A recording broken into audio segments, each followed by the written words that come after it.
the video, make sure you smash the hell out of that like button, subscribe to the channel and turn on my post notifications so you don't miss any of my future uploads. It also helps me and the channel out a lot. I hope you guys enjoy the video. So you guys that have clicked the video probably already know why you would like low ping, and that is because it can offer a competitive advantage when playing games like Fortnite.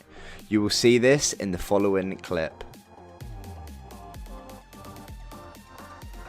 So as you can see, when on low ping, you will be able to block everyone's bullets when they are trying to shoot you through a wall.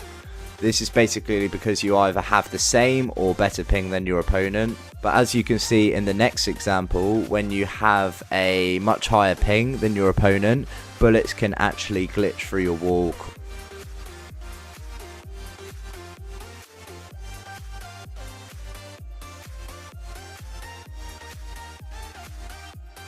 So, before we get into the tips, let me explain to you the two types of lag. We have FPS and network lag. FPS lag is where the game appears laggy because you are getting low frames / FPS. I actually have another video on my channel on how to dramatically increase FPS, so I will link that down in the description for you guys that are struggling with FPS related lag.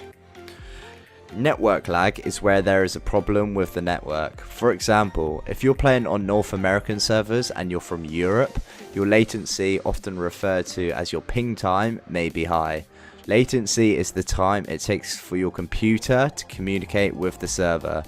Lag often refers to the delay caused by consistently high latency, or you can also feel lag when your ping jumps from low to high in a matter of seconds.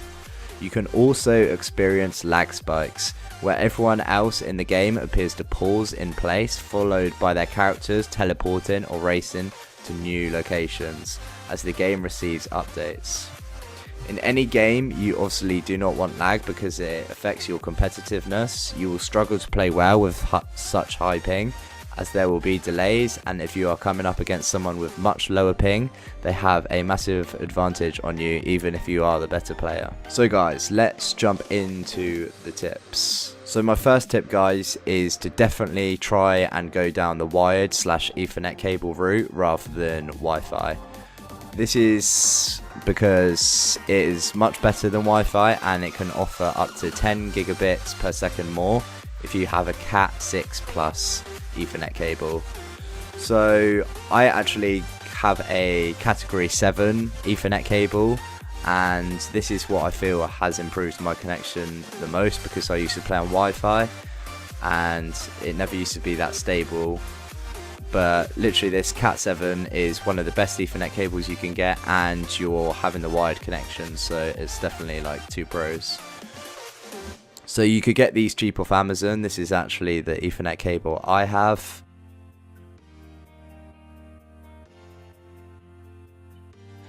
And here we have the Ethernet cables with all the categories in a comparison picture. As you can see, category 7 is the best one out of all the cables, so that's why I chose to buy that one. And there's not actually that much of a price difference in these. You might think category 7's way more expensive, but all these Ethernet cables are pretty cheap and affordable. So the cons of the Ethernet, the only con I can really think of is it does look messy, especially if you're like myself. I actually game from my bedroom and my router is downstairs, so there would have to be a cable, your Ethernet cable, going from upstairs all the way to downstairs. So what I've actually done is I've made the cable go underneath all my carpet. You can actually do this by just pulling up your carpet. You might not want to do this, you might want to pay someone to do it or get a family member to do it, but all you want to do is just pull up the carpet and basically pin the wire to the floor, and basically it goes from under my carpet, and then I clipped it onto the bottom of my stair railing so it's invisible, and then once it gets downstairs it's also then goes under the carpet again and then into the back of my router. So you can actually hide this if you want to, or you could put it through like the walls and stuff, but that's like a much bigger job. Yeah, so if you want an easier solution just to hide the wire, definitely think about putting it under your carpet, as it looks clean and you're getting a much better signal. But there are a lot more cons for Wi-Fi. Basically, there's dropped signals. Occasionally Wi-Fi will lose the signal and have to reacquire it. This may not be a big deal for daily browsing or even streaming videos, which gets buffered on the local device, because the reacquisition happens quickly, but if you play online games it can get pretty irritating. There's also high latency. Increased interference can mean high latency. There's also lowered speeds. More interference also means lower signal quality, which results in lower connection speeds. In summary, with Wi-Fi, there's a bit more of a delay when signals travel back and forth between a Wi-Fi device and your wireless router. With a wired to Ethernet connection, there is much less latency. So guys, if you are told you can't have Ethernet or there is other reasons for not wanting it, the best Ethernet alternative would probably be power lines. These can be picked up for quite cheap at many stores. These are a sort of wireless, wired hybrid. I know that sounds weird, but bear with me. This is basically a combination of both. You basically plug both receivers into wall sockets, one near the router and one in your room.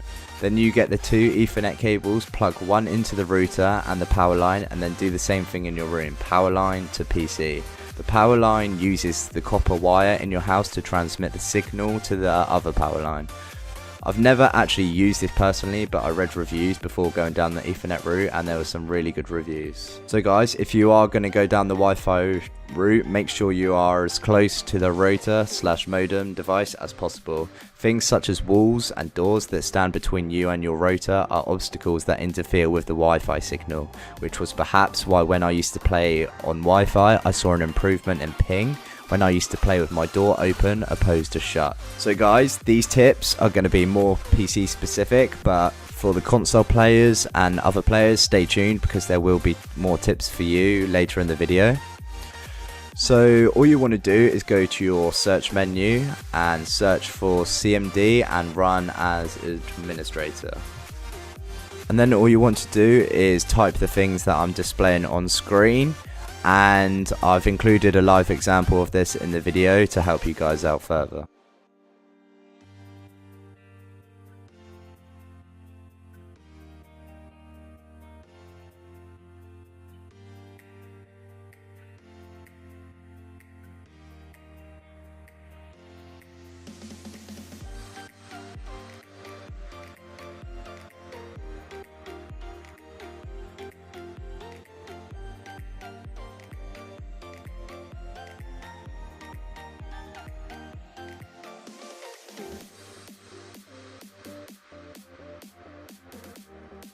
To do this next step, you're going to have to go to your Epic Games launcher and go to the settings, and then there will be an option like uninstall or cancel beta. What this will do, this will take you back to the old Epic Games launcher, and this is only because I don't know how.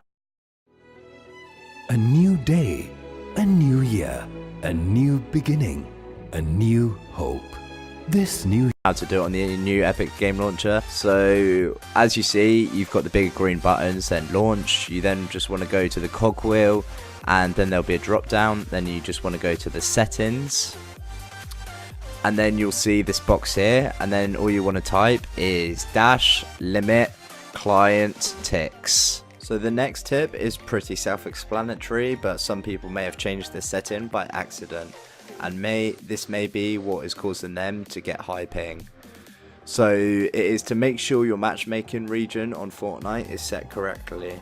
For example, if you're from UK like myself, make sure you are on EU servers. If you're on the East Coast of America, make sure you're on NA East servers, and if you're on the West Coast, make sure you are on NAW servers. So the next tip I have for you guys is to disable your Windows updates. These normally download automatically in the background and take up the majority of your bandwidth, leaving you with high ping.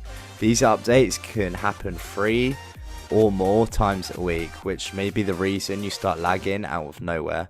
To turn this off, just type in Windows Updates in the search bar, go to Windows Update Settings, and then go to Advanced Settings, and then choose your preferred settings, as I cannot decide what you want for your updates. You can see the settings I have chosen on screen. So the next tip, some people turn on their PC and start to game straight away, and as many of you are aware, on PC there is always lots of background applications running, or applications that are running due to them being automatically started up when starting your PC. For example, Steam and Discords.